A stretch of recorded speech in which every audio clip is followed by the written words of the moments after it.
afternoon. Thank you everyone for coming to our talk today for Vietnamese Study Group and sponsored by Center for Southeast Asian Studies. I would like to introduce Mr. Do Thanh Huyen, or Huyen Do. You probably hear more of the Vietnamese name with the Huyen. That is so popular, so she's very special. She's from from Hanoi, working for the UNDP project for the so PAPI, the Public Administration Index, and so she's going to talk about the project, and I would like to leave the floor to Ms. Huyen Do, and then she's going to talk about this is a long-term project that she has been working on, and she's very dedicated to share with us more about Vietnam.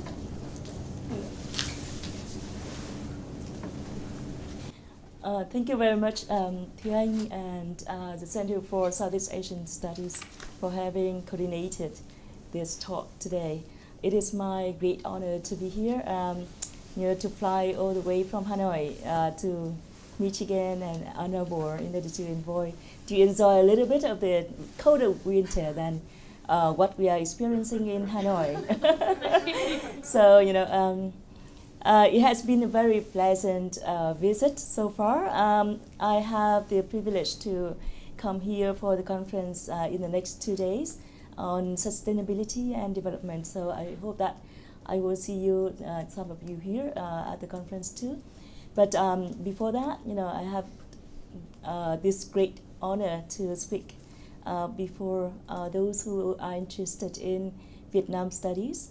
I think that community is shrinking right now, worldwide, and I feel really sad because, in the past, I think that about 10 or 20 years ago, Vietnam was one of the countries that attracted a lot of academic people who really wanted to learn more about Vietnam. But I think that now we are losing track of the interest from academia, and I actually have a great honor to work together with two Americans who are supporting us in this project called the Vietnam Provincial Governance and Public Administration Performance Index.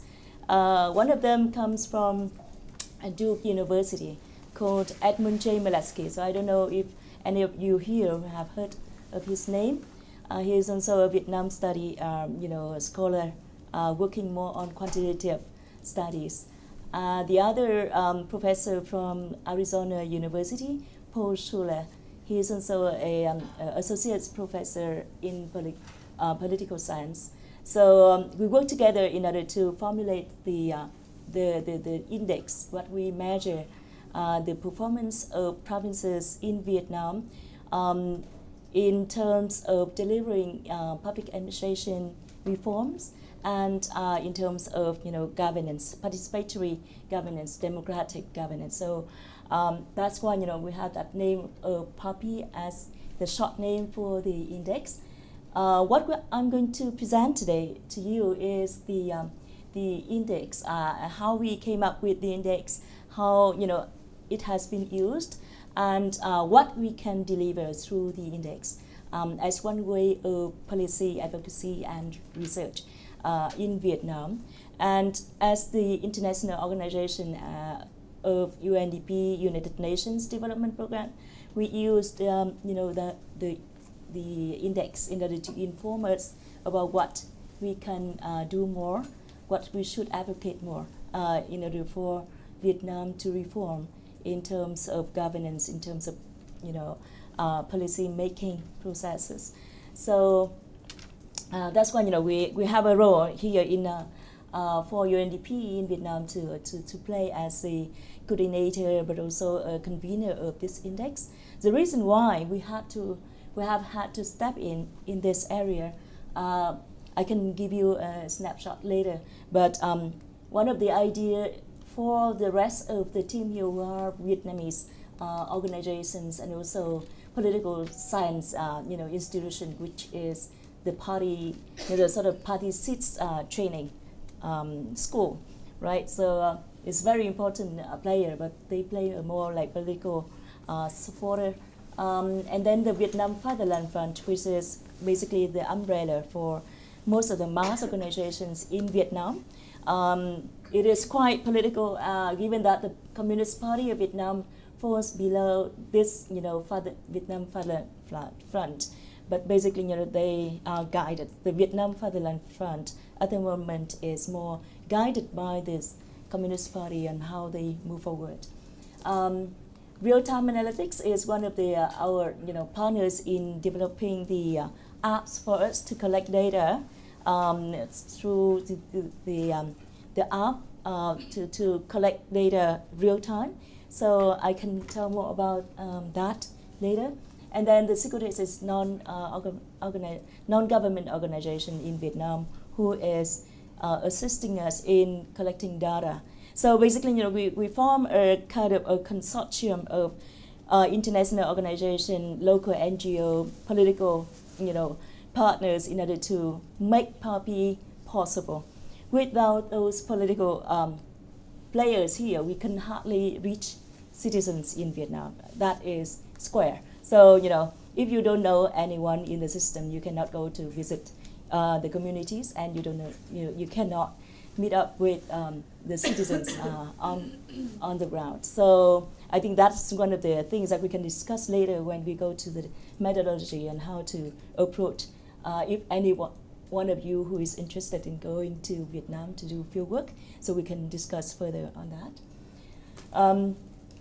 So in my talk, I will focus on the 4 things. I will introduce a little bit about PAPI and its development from 2009 up to now. And then I will provide some sort of information about the trends in governance and public administration reforms in Vietnam from 2011, when we started with the nationwide survey. So it is a citizen-centric monitoring tool. So we interview people in order to inform how provinces and central governments are doing in delivering what they promise through public policy, right? Then we go to a little bit of the PAPI impact and implications, and then methodology.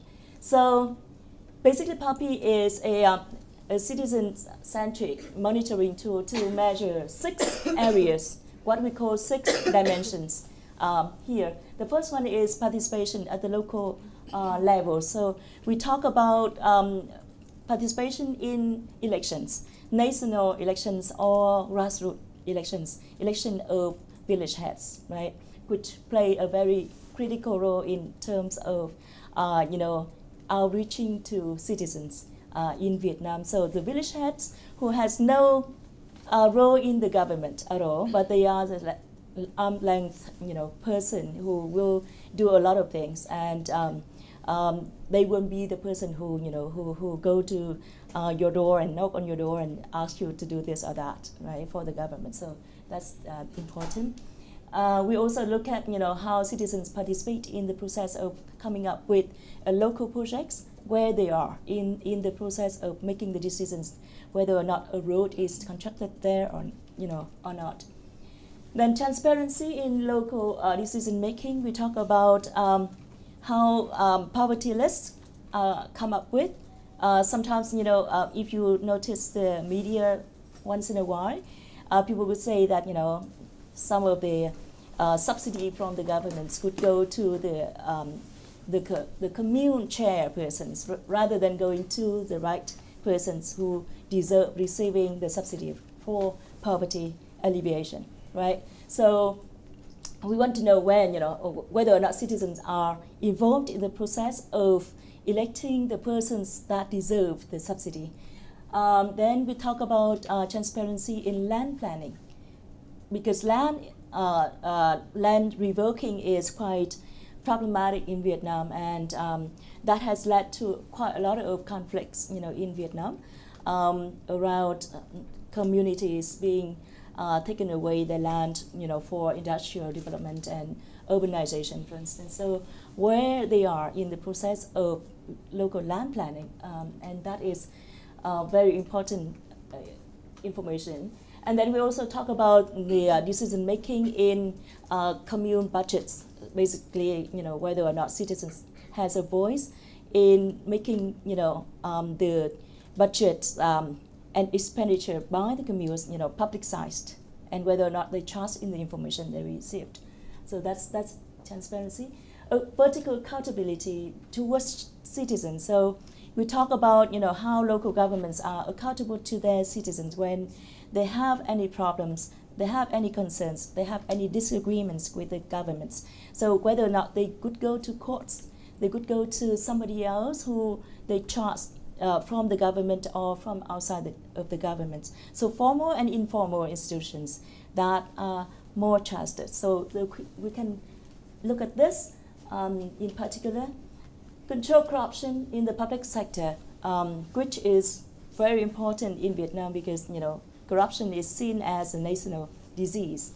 And there has been a lot of, recent sort of cleansing of corruption. But where corruption comes from, we can see that from PAPI very clearly. I will talk a little bit in detail later.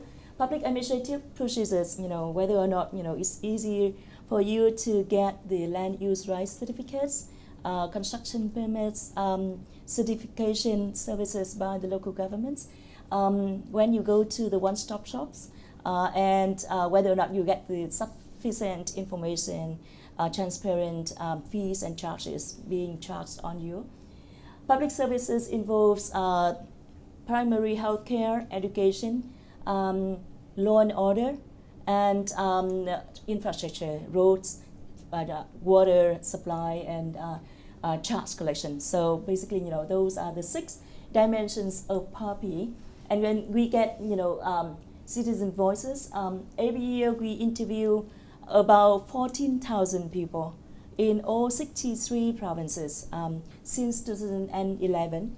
And we use a questionnaire with more than 500 questions. Of course, we use skipping patterns in order to to capture real experience rather than perception, because we want to capture people who really experience primary health care or corruption or construction permits application, for instance. So we care more about experiences. So questions about experiences account for 75% of the whole, questionnaire. So on average, every citizen could answer the questionnaire for 40 to 45 minutes. In some areas where we have to use translators of ethnic minority languages, the interviews could be like 1 hour or even 1 hour and a half, depending on the level of understanding of the respondent. So on average, nationwide, it is about 40 to 45 minutes per face-to-face talk. And we conduct the interviews in 828 villages that we selected using PPS from 414 communes and 207 districts across the country of all 63 provinces. So the reason why we came up with PAPI was that, back in 2008, when we first conducted the review of the public administration in Vietnam, we knocked on different doors of the government agencies, and we couldn't get any data, any information, in order to provide evidence and data for our analysis. So at that time, we had to go to come up with more anecdotal, evidence rather than, the very rigorous sort of data for us to supplement our arguments in our first publication about public administration in Vietnam. So we sat down and we said, okay, so it's time to do something for the country. And then we discussed about the idea of collecting voices of citizens. And at that time, there was another survey called Provincial Competitiveness Index, which collect voices of businesses. So we decided to have a sister of that index in order to collect data from citizens. And that's why, in one beautiful day in 2009, we came up with the idea and then came up with the concept note, devised the work among us, and when we started it off. Of course, we based the questionnaire, the ideas on Vietnam's constitution, laws, and policy.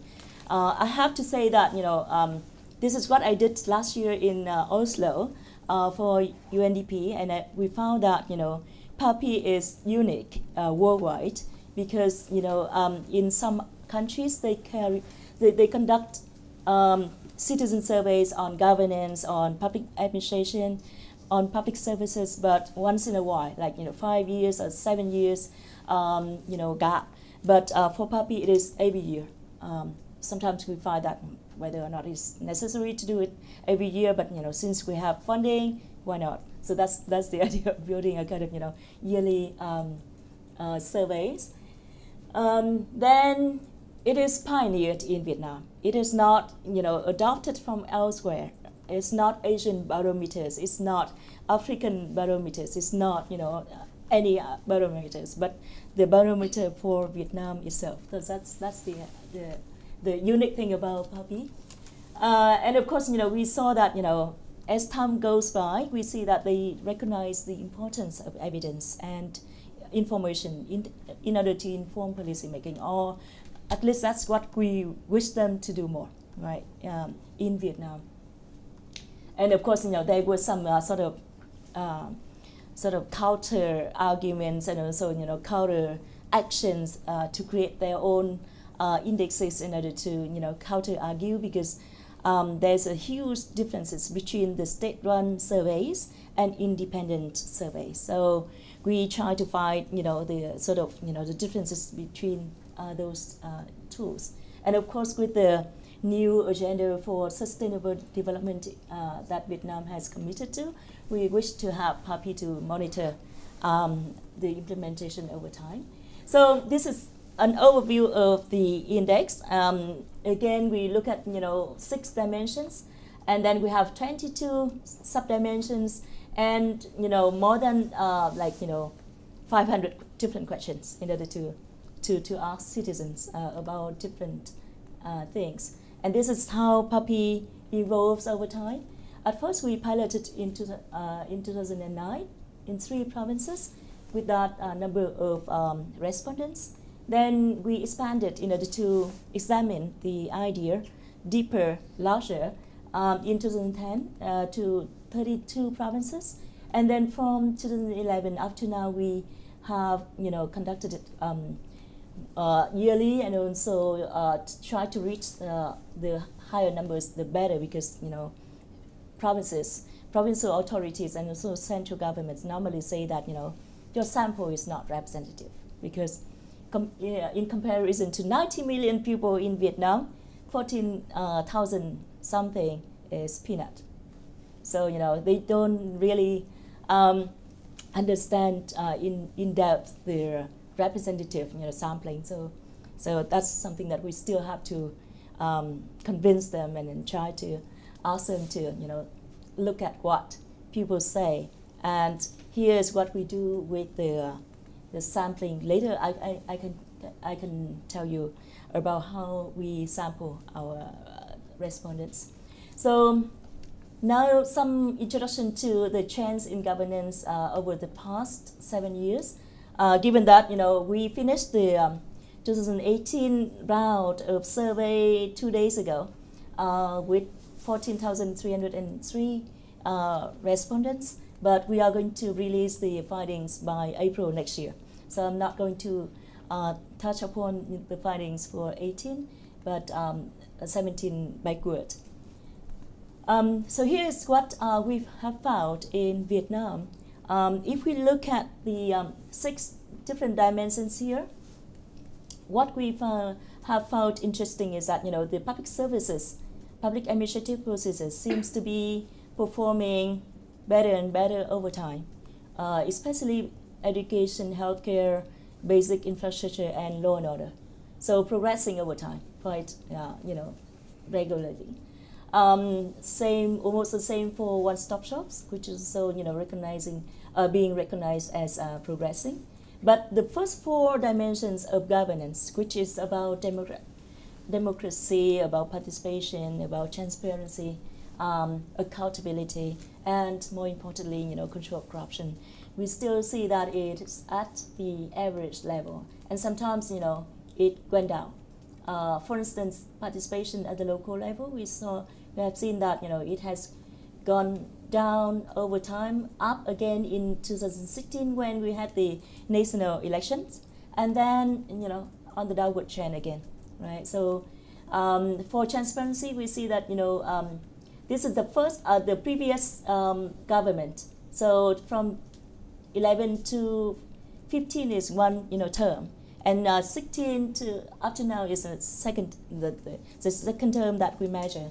And we see that, transparency also improves by the middle of the term of the previous year. The same pattern is being, replicated here with the second year in the current term, that transparency is improving. The same for vertical accountability. So there's a sort of, the wave in terms of, being ready for the elections. So nobody would be interested in, providing services. They just wanted to do their best to run around and find the entry points for the next government. And then as soon as the next government has started, they would do something. And then, maybe towards the election term, things could go down again. That is my suspicion, right? But we need to have another 3 years in order to capture that kind of, wavy sort of things. Vertical accountability also went down and then up again in 2017. Control corruption have the same wave. And in 2017, it has come up to something 6.15 instead of 5.8, for instance. So that is very interesting trends that we have seen. We also try to disaggregate by male, female, king, the majority, the Vietnamese, and ethnic minorities, the rest 53 different ethnic minorities. So ethnic minorities account for between 15 to 16% of the population in Vietnam, and the king majority account for the rest 85%. So we tried to disaggregate the findings in 2017 by gender and ethnicity, and we found that for male respondents, they seem to be happier in participation, transparency, vertical accountability, almost everything except for public service delivery, where both male and female have the same sort of experience, right? Then for the king and minority, we see that ethnic minorities experience less favorable conditions than the king majority people. Also in almost every dimension, including public service delivery. So that is the trend in 2017, and we saw that earlier on as well. Then we will unpack the dimensions into indicators to inform local governments and also the central government, and what we have found as a progress and also setbacks in order to inform them what they need to do more and what they can do better. So, for instance, I was here for the where I arrived on the election day, and I was curious about the election there, and I had some chat with Thi Anh's friends over meal last night, and I found that proxy voting is not a problem here, but in Vietnam it's so popular that one family member can go and vote for the rest of the family, wherever whatever large or small the family is. Given that one voters one vote rule, but they don't really buy in that idea even for the national elections. So we also asked if there is a second candidate to choose in order to elect for the grassroots person, village heads, and only less than half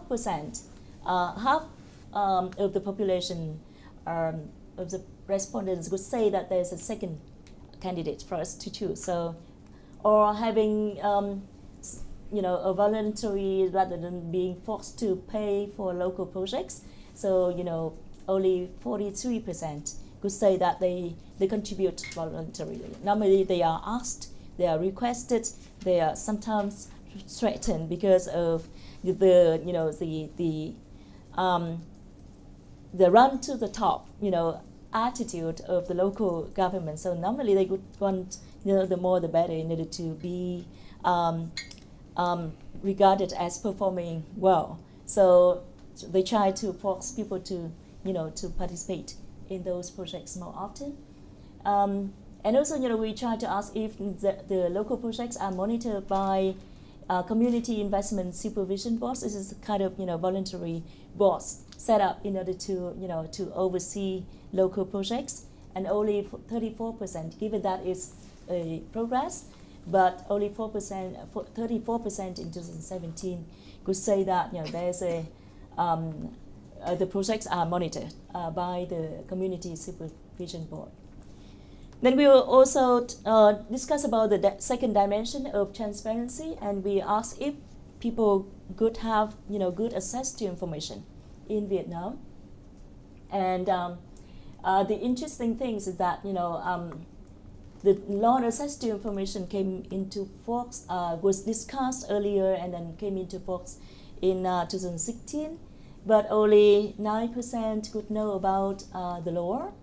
Among 12% that search for government information laws regulations, only 22% could search from the government portals. Meanwhile, a majority could go to meet up with a local government that they know in person in order to obtain the information. So this is quite, I think that it's quite abnormal for many other Western countries, or for those countries that provide a lot of information to citizens through different portals. Here they still have to go to a person that they know in order to obtain information that the state should provide them. So and meanwhile we invest a lot in ICT development and so forth. Then control corruption, one of the big issue in Vietnam that has threatened the legitimacy of the political party, that led them to stronger efforts over the past 2 years in order to combat corruption. Then we have found that citizens also sense and also experience somehow the stronger efforts in 2017 as compared to previous years, right? So in 2017, we saw that they experienced less corruption in first application for land use rights certificates, second application for the construction permits, and third, they saw that local government officials less divert funds for their own interests. So that's a good sign of the experience that citizens show. But in general, if the highest score for this is 2.5, then we still see that this score is quite low, right? Just above the average. Limit on corruption in public services, healthcare, and education services. We see that they experience less corruption than in the administrative services, one-stop shops. But if we look at the equity in employment in the state sector, then people would say that if you want to have a job in the public sector, you first need to know someone, and you have to pay a bribe in order to get the job, right? For some jobs, even a primary school teacher, some would have to pay $35,000 in order to get a seat in the school, in order to teach for a salary of about $100 per month. So a huge investment for very little, right? But for sustainable job or, secure job, maybe that's something that they have to trade off. We don't know. But that's their choice, and also, the systems facilitate that kind of choices. And that's the key things that we want to send to the government, that, equity in employment in the state sector is very problematic. I will show you more on that. And then the willingness to fight corruption from both sides of the coins. So we asked if there is a corruption case in your province, whether or not the provincial authorities could act upon it, and would you denounce it, right? So we asked both about how they react to corruption from the public officers, but also we asked how they would respond to itself. So then we found that both sides of the coins are not doing enough in order to curb corruption. They say that the local governments could not be so willing, and they themselves are not willing to denunciate either. And we look at the perception of corruption and see what this explains why the score on the equity in employment is so low. So we asked if you have a relative or son or daughter or your family member who is interested in applying for a job in the state sector, would you have to know someone, or would you have to pay a bribe? And this is a question for paying a bribe. And they say that basically a large minority, 50% in 2016 and 48% in 2017 would say that they have to pay a bribe for a job in the state sector. And then as a consequence, somehow that translates into the sort of higher perception in public health care. So as soon as you enter the public sector, you have to do something in order to recoup what you have invested. So that's why we see that even paying for teachers' favoritism, right, or paying for doctors or healthcare workers in order to be treated better, for instance. So that is the common trends. And the good thing is that it's going down. The perception of high corruption in public healthcare, teachers, teaching jobs is going down. Most of the time, we see that in 2017 things going down a little bit. And here's what we show to provinces. Okay, look at your province to see, if knowing someone in your government could matter for people to become a land registry staff or commute justice officer, policeman, teacher, pupils committee. And then we show them the picture of 63 provinces. This is perfect picture of 100% saying that they don't have to know anyone in order to apply for those jobs and get accepted to those jobs. And the highest score, Bạc Liêu, the province in the south, the Mekong Delta, got the highest score. But if you compare this one with that one, it's just one fourth of the size, right? So in some provinces it's like a dot. So like Lai Châu in the up north, with the border with China. Yên Bái also the up north border province. Poorer provinces somehow Chaving in the Mekong Delta. So these are like nepotism is everywhere, right? And in this case, Hà Giang, for instance, we heard last year that 9 people in one family would rule the whole province, basically from the chairperson to important persons in the system. So we also show them that okay, look at your problems of corruption. For instance, diversion of public funds. If you look at Hải Phòng, for instance, it's less of so, but it can, Hải Phòng has a lot of problems with bribes for land titles, bribes at the hospital for teachers' favoritism, kickbacks on construction, and bribes for state employment. So this Haiphong, or even the Ho Chi Minh City, right? This one is worse, bribes for state employment, for instance. So we show them this, right? And we also capture things that matter the most to the citizens. And we found that, we asked the same question. I think here they also asked that question. What's the most important issue the government should address in 2017 and also early on? Then we found that poverty and hunger tops the list for 3 years in a row that we asked this question.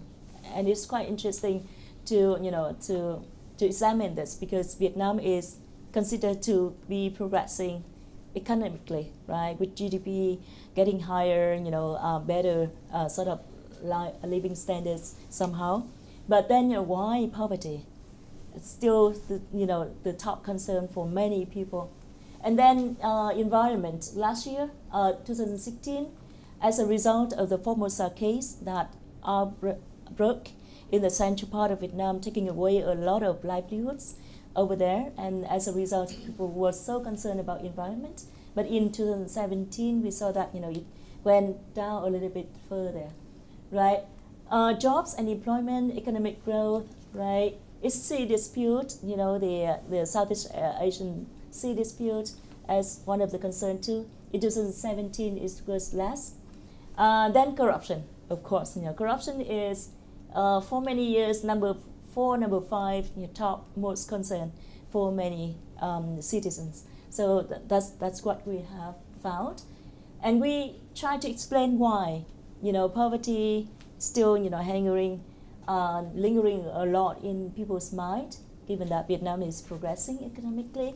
And we found put the population into 4 quartiles, and then we found that of course the poorest could be more concerned about their personal concern, because they are afraid that their family members could fall back into poverty, or family poverty concern. So this is worry about slipping back into poverty. But what we found interesting is that we put forward implication for Vietnam's development. Then every person, whether rich or poor, they could say that it is very important for Vietnam's development. So somehow we find some sort of nationalism over there in that assessment, which is quite interesting. And we also look into the issues that have had a lot of conflicts, and we found that land being taken away is one of the key issues, given that we have seen fewer of respondents being victims of land revoke. But then what matters more is that fewer and fewer citizens could be happy with the compensations they receive for the land taken. And this is a key conflicting point for any discussions between the persons who have their land taken and the local governments. And in Vietnam, the 2 famous cases over the past 2 years was about Dong Tâm in Hanoi and Thủ Thiêm in Ho Chi Minh City. So if any one of you here who are interested in researching on land issues in Vietnam, those are typical 2 cases that you can look at and see what really matters. But most of the time it is about unfair compensation and prolonged compensation. We also try to find out the gender differences in land use rights certificates, because as you know, for Vietnam, son's preference is still there. Male somehow male people receive better some sort of treatment than female, as we have seen in the 3rd slide of the trend nationwide. Then we try to find out whether or not there is differences between male owners of land use rights and female owners, especially after 2014, when Vietnam revised the land law in order to ask that for any family with husband and wives, both of them have to be on the land use rights certificates, right? Early on, there was no such regulation. That's why, most of the time the household heads who are male could be on the, the land use rights certificates, and it has created a lot of consequences, right, for divorce, or any differences in conflicts within the family. So we found that, the male could have more, frequency of having their names on the land use rights certificates than female, right? And in urban area, the difference is, smaller. But in rural area, the differences is bigger. So that explains somehow, the nature of the society in Vietnam. And the good thing is that, if we compare this differences with the previous years, we have seen a narrower gaps, and that's a good sign. And somehow, we explain that maybe it's thanks to the new land law, right?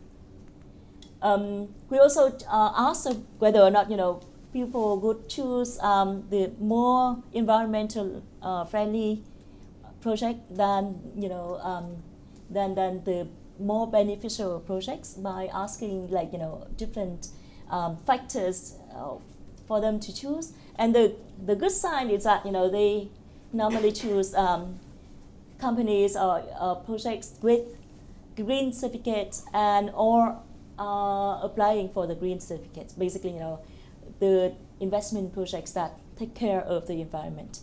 And jobs generation is not quite a huge matter, given that it's quite positive on this side. But the preference for state-owned enterprises is still there. This is quite interesting for us to see the trend this year. And we also showed provinces scores where they could do more things that they haven't done better over time. For instance, Hanoi, the capital city, the yellow cards are those in the poorest performing group. Orange ones, low, middle, green, high, average, and then the blue, dark, navy one is the top performing groups. So we show where they are in order to push them to do more. And this somehow helps them to look at the PAPI data in order to drill down to indicators where they are doing fine, where they are not doing fine. We also compare PAPI with the other one, the Provincial Competitiveness Index, in order to see which provinces care more about citizens, which provinces care more about businesses. And we found that Da Nang city, for instance, beautiful city, takes care of both citizens and businesses. Meanwhile, Ho Chi Minh City, where is here, they care more about businesses but less citizens, right? Or Hanoi, somewhere nearby, I think, right here. So Hanoi, is quite high on business ranking, but very low on citizens ranking. So we try to push them, to do more on that. And here's a good thing about PAPI.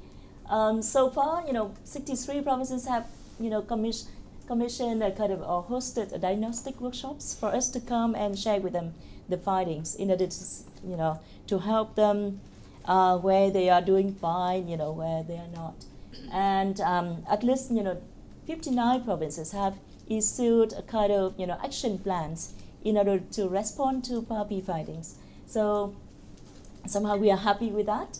But the point is, what we are facing right now is that we are victim of our own success. Why? Provincial authorities, when under pressure by PAPI, could find ways in order to improve their scores by not doing anything, but by advising their citizens, not to tell not to tell bad about their provinces, in order to attract better investment, in order for the local public officials to save face. So we have to come up with a lot of tactics in order to avoid to cope with this kind of manipulation.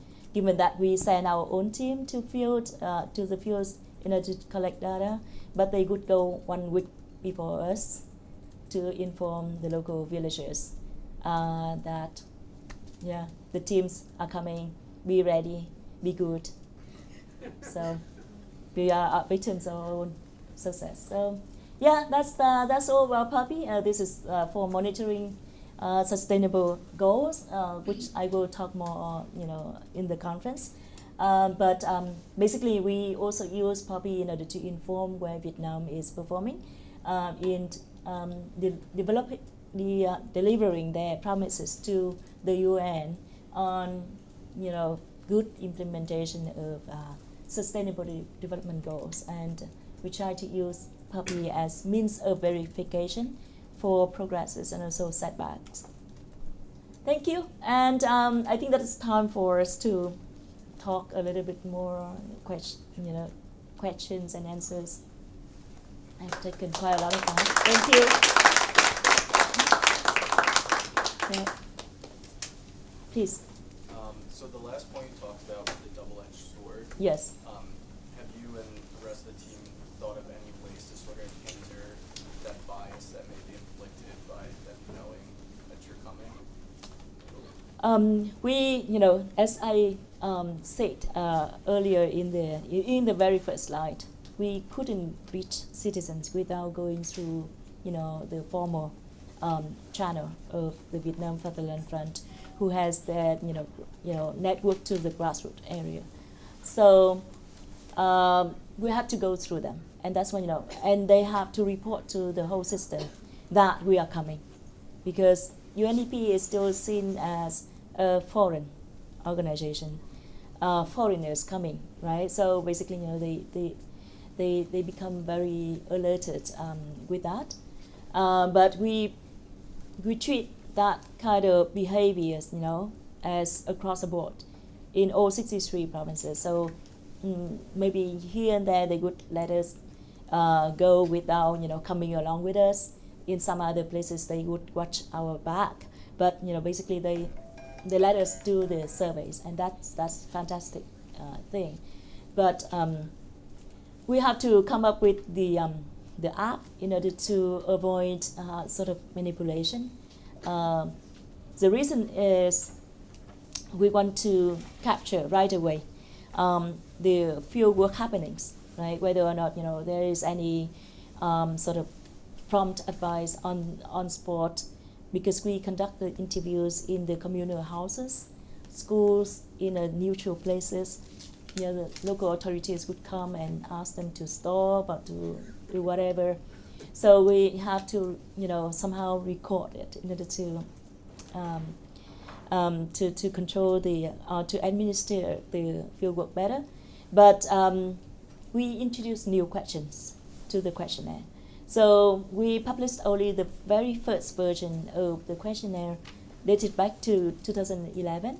So they could only obtain the questions that that are already old. We introduce new questions every year for the index, in order for it to be comparable over time.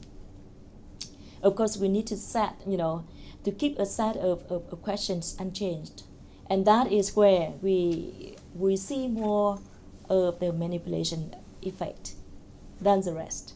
And the way that we have to do is we look at particular cases.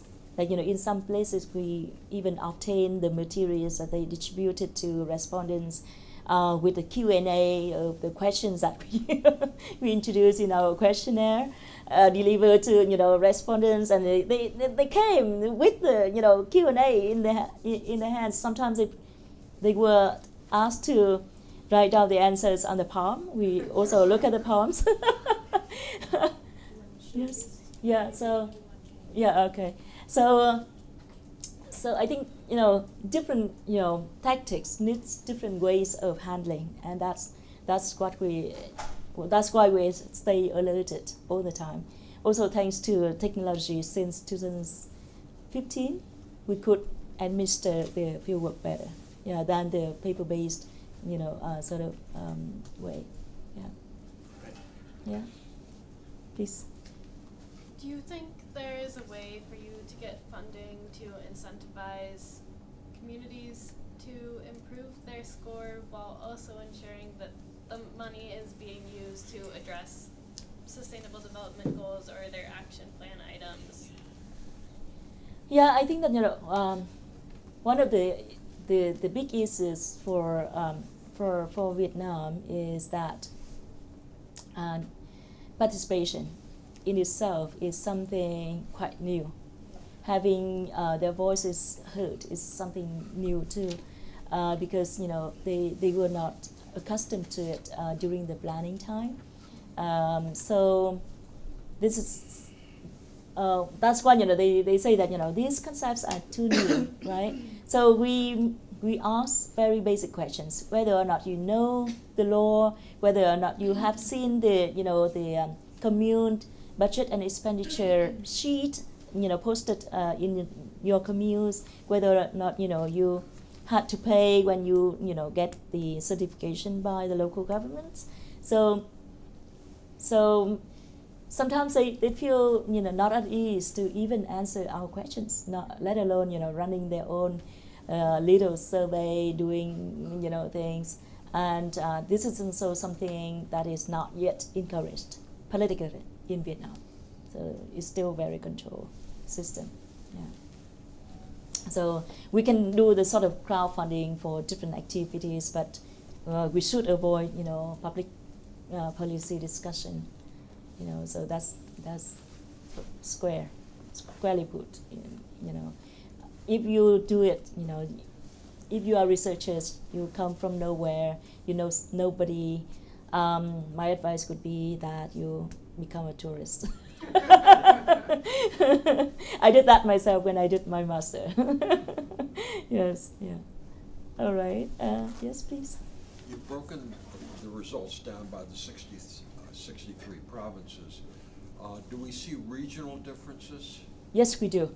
And what would those differences be? For instance, in controlled corruption, we see that the Mekong Delta provinces perform much better in terms of controlled corruption than the rest of the country. We can't explain why, but basically people there don't have to pay for the police to go through anything.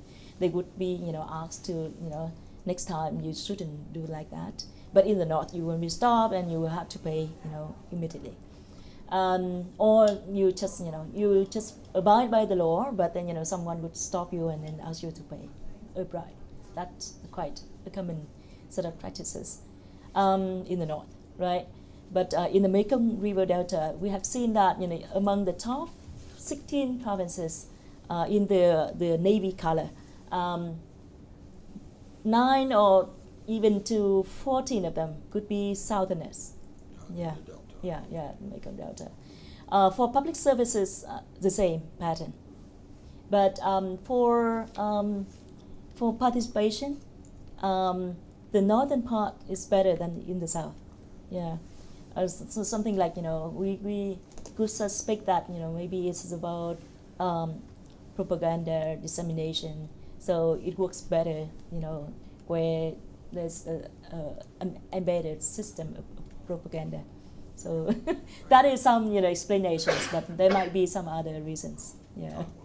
Yes. Thank you. Thank you. Yes, please. Have you thought about, or are you including any other? I'm just thinking about how literacy rates and access to internet might be related to these scores. Is that something that you are tracking as well? Yeah. Or Yes, the reason why we try to track the access to internet because of the two reasons. First, the government of Vietnam invests a lot in ICT, in e-governance, e-governments over the past 10 years, but we haven't seen that much as an outcome. So that's something that we use in order to advocate for this is more like actual performance rather than just investment. But the money could be used for something else or for corruption. We never know. The second thing is that the one-stop shops, basically the places where you go and hand in your documents to get the land use right certificates. You can check basically by the letter of the law. You can check on the internet before you go to the one-stop shops to hand in the paper. In some places they can also submit documents through the online web pages. But you just in 1 or 2 provinces where people can do so, as the rest not. And the point is that lots of investments have been there in order to improve government portals, but so few have used the government portals. Yeah, please. I think in the beginning you mentioned there was volunteer opportunities with PAPI. Can you explain any info on that? The voluntary contribution to local projects. Okay. Yeah. So basically, we measure whether or not if there's a need to build a road in front of your house, with surrounding with the neighborhood, whether or not you are invited first to participate in the first talk about the project. Second, whether or not you are forced to pay for the project, because even if state and people investment projects normally they set 80-20, 80 state, 20 citizens, 60-40, or vice versa. Then it is a proportional to the living conditions of the communities. And if you get that kind of investment, whether or not you are invited to participate in the designing of the project, whether or not you are invited to have a voice heard during the monitoring process, and then payment, right? Whether or not you are forced to pay for the project or is it voluntary contribution to the project. So you have a choice, right? So you can come with whatever you have, labor, money, or tools, right? But normally people are forced to pay for the projects, and somehow they are not satisfied with the results of the roads because of the poor construction or poor monitoring of the quality of the construction process, and that is very important for us to track, and also for public procurement projects too. Yes, please. Are there opportunities though for U.S. students to go to Vietnam and do internships, for instance, with PAPI? Yes, actually, one of the 2 guys who are working together with me used to be our intern, and then he became our expert. So they could contact you. Exactly. Okay. Yes. Please. I'm sorry I came in late, so I might have missed the first part when you explained the sampling procedure. Yeah. But do you have clear articulated sampling criteria? Yes. Or do you just take whoever the fatherland grant take you to? No. We do have our sampling frame. We aim to have basically by stratification. So we have a multi-stage sampling process. We select in 57 provinces with fewer than 2 million population. We select 3 districts, one certainty units, that is the capital seat of the province. The other 2 BPS, right? BPS sampling, and then we do that towards the village levels. BPS towards the village level. In each district, we select one certainty unit, which is the capital seat of the district, and the other one random, BPS, randomization. Village, the same thing, 2 villages per commune, and then towards the household level, we will get all the sort of the list of voters in that village, and then we select randomly 20 households or 40 households, 20 on the main list and 20 on the sort of standby list, and then from each of the households we select respondents also randomly. We don't select only household heads, but we select anyone from the age of 18, so voters' age. So it is very rigorous sort of process, and we don't leave that to the Vietnam Fatherland Front to select, but we do it at UNDP. Yeah. I'm sorry to say that we're out of time, but Oh. I'd like to thank you so much for sharing your Thank work you with so us much and for your all of you interest, today. and thank you.